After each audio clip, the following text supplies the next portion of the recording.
Hej, hjertelig velkommen til VAKURLEIKI.FO. I dag så får evnen å være trúgv. Lítil eller stór trúgv.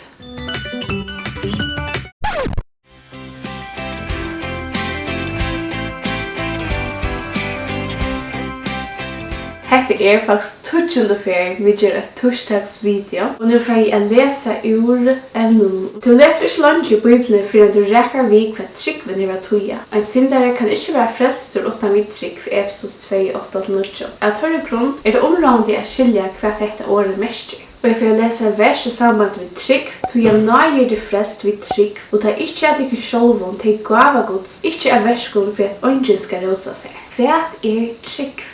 Trúgv er full vissa det som våna verer, samføring det som ikke sast. Trúgv er å ha personligt avlit av den øren. Og trúgv er å lyde av at han personen som du lyder av, han helder det som han sier eller lover. Og trúgv som Bíblian talar det er at han var avlit av God. Og lyde av at det som han sier er satt. Og det er så godt å kunne vite at Gud for å frelse og vervøyde til om du setter et avlit av ham. For jeg skiljer ordet avlit beter, så får jeg lese en søve ur bøysen som et lampe. Vårs jo hva ordet avlit mestjer. Læt meg si at det er en søve. En dag gikk Jekvann og appen en tur fram i en å. Jekvann gikk over nær årbakken og knapt lett løyan, og tjops han enda jo i ånne. Han kikket etter ånne og styrtest overførst som han får ånne etter ånne. Han var bengen, vattnet var kaldt, og av tog klærne var vattens det så tung. Han får spekelig under. Men Abbe Jekvann leip ut i ånda. Han var sterskur og hei godt fødafeste. Han ratte lange armarsyner mot Jekvann og røpte: «Her Jekvann, ratt mer håndena. Jeg kan bjerga til. Lyd av meg.» Hva skulle Jekvann gjøre? Løyd han Abban, så tog han i håndtansere. Løyd han ikke Abban, så helt han av at struja sjolver. Det var enten Abben eller han sjolver. Hvem skulle han lyde av? Jekvann tog i hånden av Abban. Han løyd av at Abbe for å berge honom så han ikke drukna i. Jekvann løyd av han, og han tog rødt og avgjørende. Gud ville sommerløys at Adam og Eva tog og som og avgjør. Gud bjør i tøymen at løyde av seg og trúgva at han kunne frelse deg fra rævlige steg i satans. Ja, Gud hei øyne frelse og atlan. Og jeg skal underslå vi her sier, øyne for vår nekra av vinn og jesser og øyne bati ut i øyne store vattnet. Tabrast ikkvislige stormer av, vinteren var nekver og øyeler alder brod baten. Ta rundt og atla nottene rekva til lands, men vinteren var tøymen og sterskur. Ta løy mot måttene ta i mennir sjå oppra koma gengande mot tøymen og alderen. Tar hilde det var spøkelse og våre hjertkjepter. Så hørte tar en rødt som røpte atar. Øktest ikkje, det er ta var det Jesus. Peter og en båtsmålen røpte atter av Jesus: «Er det du, så be meg komme til tøyne alderen.» Jesus svarer i kom. Peter får ur baten og får gengan i møte Jesus og alderen. Men ta i Peter sa vinden og alderen gjørst han benchen og han får å søkke. Hva var nu å gjøre? Han kunne røyne alt han var metter, eller best råpe av Jesus. Hvem skulle han nu løyde av? Peter skilte at han kunne ikke bjerge seg selv. Det var bare Jesus som kunne bjerge honom. Han røpte til: «Herre, bjerge meg!» Peter tog rødt og avgjørende. Peter kunne ikke bjerge seg selv, og sama vi okkom. Vi kunne ikke frelse okkom selv fra å være refsa for synd okkara. Okkom tørvar en frelsare. Jesus er frelsare okkara. Okkom tørvar han. Hvaðani kemur trúgvin? Á ein hátt så kan man säga att trúgvin kommer fra Gode. Og så vidare finnes allt fra Gode. Trúgvin eiginlega som Gud hefur givet hvørjum einstøkum menneske, utan mun til status, førleikar eller særliga eiginleikar. Sveis Gud ger ikkje mannamon. Gud kallar og Gud trever mennesker til seg. Og Gud han ønsker at gjøre ødlom mennesker en møvelega at sette tørre avlyd av ham. Og den godt bare hette tog møvelet bort nå som Gud gjør til. Hvussu kemur trúgvin? Bíblian lærer at trúgvin kemur vi året Guds. Bíblian. Det kan være ved å lese eller høre lesner ur Bíblian. Og tog det så avgjørende nøyot at alle mennesker slipper å lese eller høre lesner ur Bíblian. Så at jeg kan få møvelega at trúgva. Så kommer det trúgvin av tog som prætikar verur, og det som prætikar verur kommer vi året Kristus er. Bíblian hon sier at hun fra om synd, om Jesus, om okkara ved til frelse. Og tog øye til at lese Bíblian.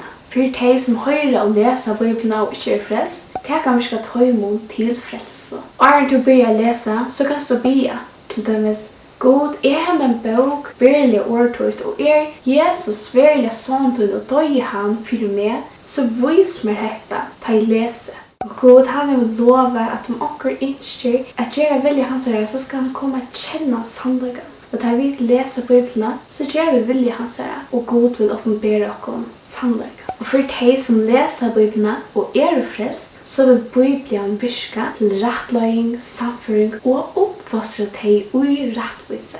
Hvørjum trúgva vit. Mange har opplevd at de trúa eller tui, det helt ikke. Men trúgvin, hon nyttar ikke I seg selv. Trúgvin, hon må grundas okkurt, annars så hun ikke verd. Vi øren åren, så må trúgvin hava et grundarle. Hon må kvila omkring alits verdum. Du kan hava alit av en person, og du kan også hava alit av deg lutum, som til døms en stål eller bil. Du vantar, og stålen heldur der, og du kan sida trygg. Du kan hava alit av at bilen der han fører fra øynene sted til et annet sted. Men bilen vanta miklen stande, så var det kjøtt grøkt at alit eller tryggven av bilen kan være til stora skia og til alls omga nytto. Bibelen viser at de sanna grunderleg for trygg til Jesus Kristus. Tryggvande mennesker, de tryggva av God. De tryggva av God for å halda til som han vil lova. De vita at God tryggvar til han vil prekva seg sanna, tryggna tøyna, og ganske til det personlige å oppleva at God trofastur. Og det så viktig at vi vita at det som vi bygger akkurat løyva nekka som helder. Og hvis du bygger ditt løyv av heimen, eller utbygging, eller hva det skal være, så det ikke som ber I deg. Og eneste som helder, det Kristus. Jesus svarer I tøymon, have trygg til God. Lítil eller stór trygg. Varsågod hvat, det ikke nøkten eller støtten av trygg som tøtning, men hvat vi har sett dere alit av. Om onker atlas her I rom en kavrottna brygg, så nytter det ikke at det var størst alit av brunne. Det vil si at støtten av trygg til ikke at bryggven som råten helder beter. Og om noen onker som vil luktlære trygg for I rom en brygg som stersk, så brøyder det ikke på brunna. Den ferende kan være benjen, og bryggven helder allikevel til hun stersk. Så vi som tryggvande har sett alit av Jesus, så det ikke hvordan stor og lydel akkurat tryggver, men tøtningen hvem vi har sett akkurat alit av. Om vi har sett akkurat alit av Jesus, så det han som helder, det han som frelser. Som tryggvande, så feres vi tryggvande løyve sammen vi gode, og tar vi livet til løyve som god hever atla, så kommer vi tryggvande røynder og frøstinger, her vi lærer å sette akkurat alit av god. Det vil si at akkurat alit av god vekser. Det akkurat som en person som du kommer kjenne bedre og bedre, så vinner han ditt alit mer og mer. Så vi kan si at tryggvande akkurat som en vødde, at hvis vi bruker han, så vekser akkurat alit til ham. Vi vet at bryggven til himmels, hun helder, til det Jesus som helder henne, til større alit av en hever av brunna, til så allier I ferien. Ta seg Herren, hadde de trygg som sinnapskopp, det minste koppene som Så kunne de sagt vi etter morbetre, røv til opp I råd og planta til I havet, og det skulle de akta tikkum. Det ikke støtten av trygg som hever tøtning, men trygg tøyn fest av Jesus, så vil du frelster. Det bør til at tryggva ødlån som Bibelen sier om Kristus, og tog ikke tryggva av ham. Du kan tryggva at et gjennombreder fer av støyene klokkan 11, og det kommer fram til boi lengt borsi klokkan 16. Du kan tryggva alt om ferieatlanda, men du løyder til ikke at tåget for du først opp på det. Du løyder av og råkner vi at tåget skal føre deg her til atlater. Det mulig at tryggva alt om Jesus, og kanskje ikke tryggva av ham. Du kan tryggva at Jesus var født I Betlehem, at han døg I Golgata, at han røys opp at du fører himmels. Men du hever I verlegan ikke tro av ham, for enn du hever lite av ham til å frelsa til fra synden tøynen og føre til himmels. Det lønar seg at tryggva gode. Sånn tryggvande, det vil ikke lønarleis. Og ånden har nærkende sett sitt alle god til unga nytto. God, han løner dem som søker han og lever sitt liv sammen vi honom. Det aller beste av øtlån til det for øyneste løydende syndere I alle søvne som har vett bort fra syndesøgnen og sett sitt alle av Jesus våren frelstor. Og han og kjemur til mun skal alls ikke køyra bostor. Det ikke underfullt å vite? Bästa jólagavan till att få näkrande frälsan. Att de sätter det för allt av Herren. Att de tackar med honom. Och det är så einfalt. Att det är bara att trycka av han. Han frälser dig. Han gör värste. Han häller ödlen uppe. Tryck av Herren Jesus så skall du vara frälster. Och att det lyfter är hvis vi sätter för allt av Herren så har vi ett lyfte att vi skulle vara frälst. Och i tog kunde vi kvila i. Vi där så att vi ämnet trúgvin. Du vill höra mer om det. Så kunde du färra blodgen och lusta. Nästa färsa för ämnet är vara himmel och helvete.